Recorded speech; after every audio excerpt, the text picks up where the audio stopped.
I was not born yet when Group B was a thing, so when I think peak WRC, I think turn of the millennium. The excellent highlight packages that rivaled F1 in viewership numbers, the unpredictable rally and championship outcomes, and all of the top drivers becoming household names for a time. Rally is also an excellent sport to base a video game around, and after the success of Colin Mcrae Rally, many developers were trying their hand at their own rally game. This video will be about 2004 specifically, perhaps the best year for rally video games. There are 4 major titles from the year that I will be reviewing in chronological order, starting with Rallisport Challenge 2, released on May the 4th. This of course was a sequel to the original Rallisport Challenge. Rallisport Challenge 1 was great, but a bit bare bones in content. 2 rectified this by expanding the rally stage list to 48 across 4 locations.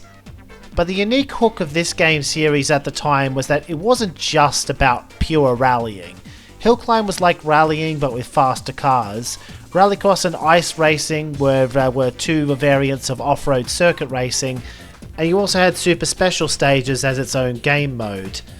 Combined, this created a lot of event variety in the career mode, of which you actually had 3 careers that you could do.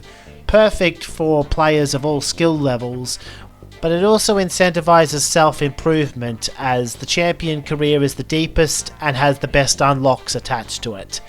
So, how does the game actually play?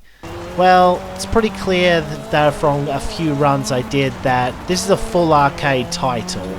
You can throw the car into the corner very fast, and even if you do make contact with something, rarely do you suffer any substantial damage. It's still possible to mess your car up if you hit one area of it enough times, but for the most part, the game is pretty forgiving, and so are the AI opponents. You don't have to go flat out all the time to win, even on the champion level. But it's all good. The game is geared more towards being fun than being stressful. Even if you do fail a qualifier or something, you can always retry the event, and you don't necessarily even need to win all of the events in a given career to unlock everything that you can out of it. I had a lot of fun playing Rallisport Challenge 2 whilst gathering footage for this video, and it wasn't just me who liked it, but a consensus of game critics at the time, which is why it was a surprise to read that this was a commercial flop. Perhaps Colin Mcrae Rally 3 and 4 were the culprit. 4 had released in North America just 2 months prior, and maybe there just wasn't room in the Xbox market for another rally game. As such, we wouldn't get a Rallisport Challenge 3, though we did get a spiritual successor in my view in the form of Colin Mcrae Dirt, as Codemasters incorporated many of the same design philosophies and focus on different off-road racing types into this game. But anyway, it's time to move on to the legend that was born on the 9th of July.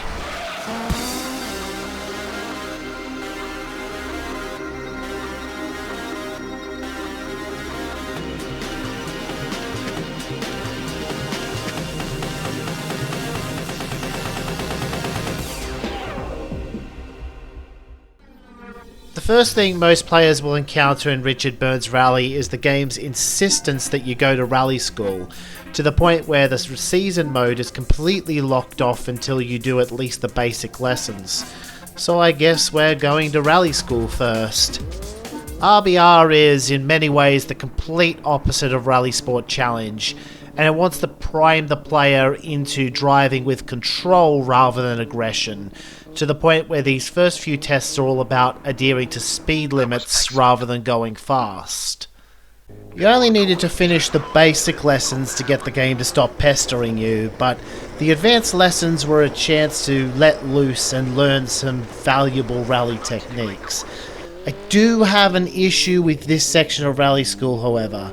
Notice that I completely mow down a cone here in the handbrake test, yet get a perfect anyway. Yet in the following left foot braking test, I do exactly what the game tells me to do, apply the brakes whilst keeping the throttle pressed down, only for Richard Burns to say, That was a terrible drive. Here is a time lapse of me repeatedly doing this test and repeatedly getting told, no, you've got to do it again. I eventually, after coming back to it, managed to put in a run that the game was satisfied with, but I don't know what I did that was different on this attempt than the last 20 or so attempts that failed. Thankfully, this is where my gripes with Richard Burns Rally ends.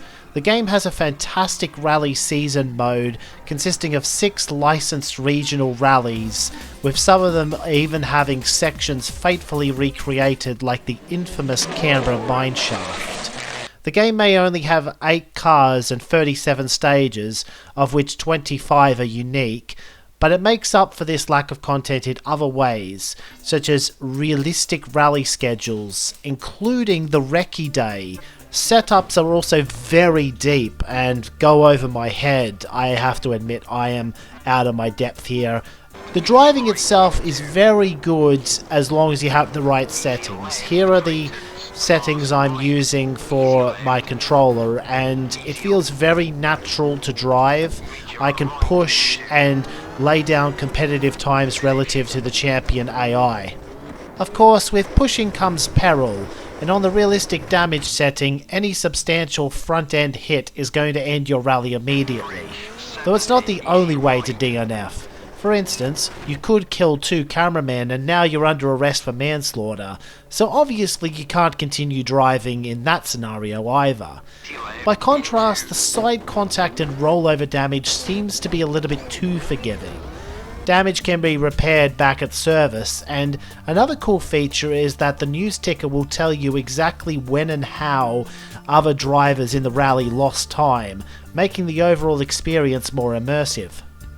The AI made these sorts of mistakes often enough that the Richard Burns strategy of being consistent rather than outright fast could often win the event, just as well because making it to the finish was in itself a big challenge.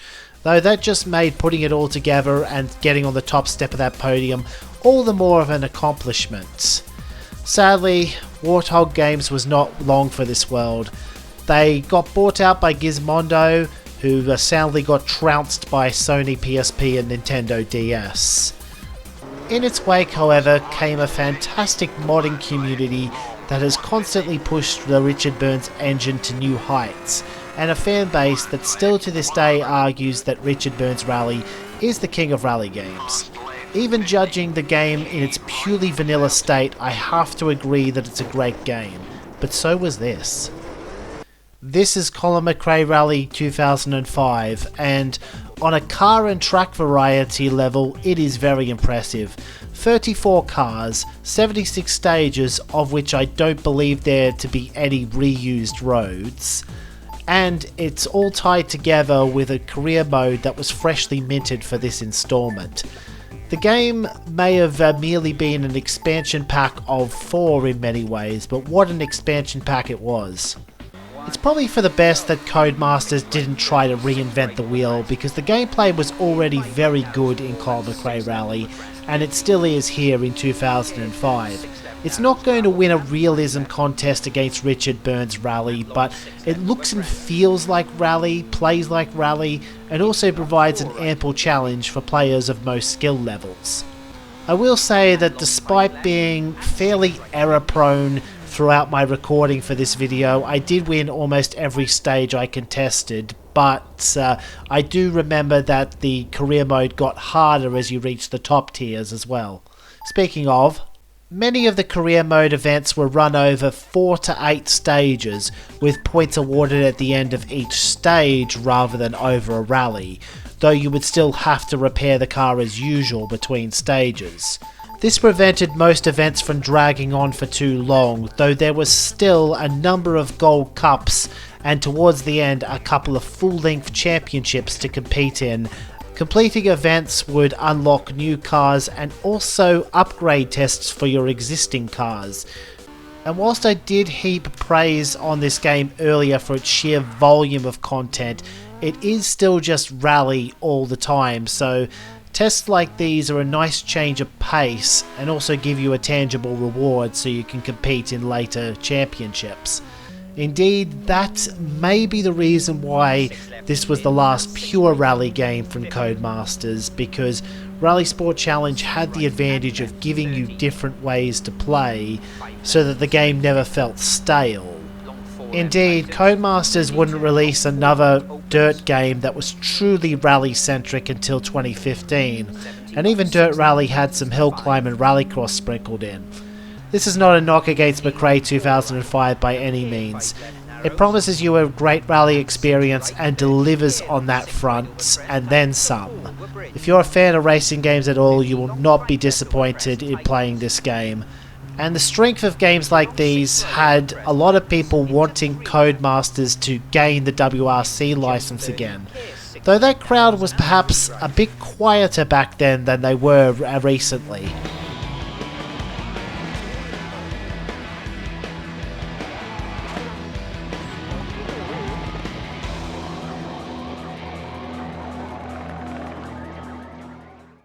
This here was the 4th installment of Evolution era WRC, was a PlayStation 2 exclusive, had all the usual bells and whistles, a championship mode in 2 separate difficulties, but it also had a new Pro Driver Challenge which I decided to try out first.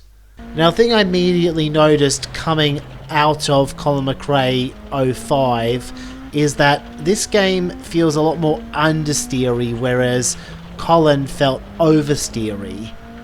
At first I thought it was just because I was driving a front-wheel drive Super 1600, but I later experienced something similar in the World Rally cars, so it appears to be the gravel physics really, because on dry tarmac the car is super responsive.